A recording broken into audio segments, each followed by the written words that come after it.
আজকে অনেকদিন থেকে এই এলাকার আমাদের কাছে এলাকাবাসীর পক্ষ থেকে কমপ্লেন আছে যে এখানে এই ঘটনার মধ্যে অবৈধ কাজ চলে। যেমন আপনার এই কোটা বানানো হয়, এখানে কোটা বানিয়ে এখানে কোটা বিক্রি করে অনেক জায়গা থেকে এখানে পোলাপান আসে। এখানে এই পোলাপান এখানে খায়, প্লাস এখান থেকে খাওয়ার পরে রাতে তার নেশাগ্রস্ত হয়ে তারা এখানে রেলের যে পাতগুলি আছে এইগুলিও তারা এখান থেকে উঠাইয়া নিয়ে যায়। নিয়ে কয়েকবার হয়েছে এখানে এরকম।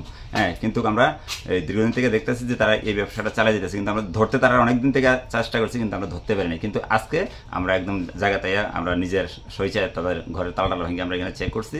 মালিক আসলো এখানে, কিন্তু মালিক থাকা সত্ত্বেও তার কাছে চাবি নাই, পেতে বাড়িতে চাবি আনতে গেছে, কিন্তু এই চাবি আনতে গেছে তাই গেছে গিয়া। আর আমরা চাবি নিয়ে আসা নাই, আমরা তালা ভাঙছি। তালা ভাঙিয়ে আমরা ঘরে অভিযান চালাইছি পুরো চালাইয়া।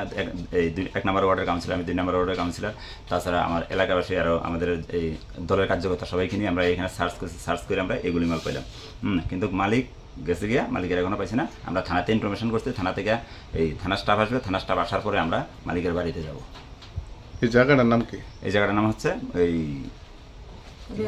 1 নম্বর ওয়ার্ড, গোকুলনগর। গৌতমনগর। যে কারবার মনে করতে হয় নাম কি জানেন? সুভাষ দাস। সুভাষ দাস।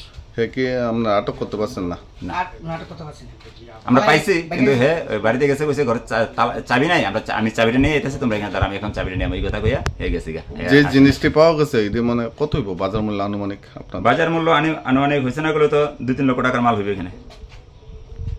আপনার নাম? আমার নাম অমর সরকার, 1 নম্বর ওয়ার্ডের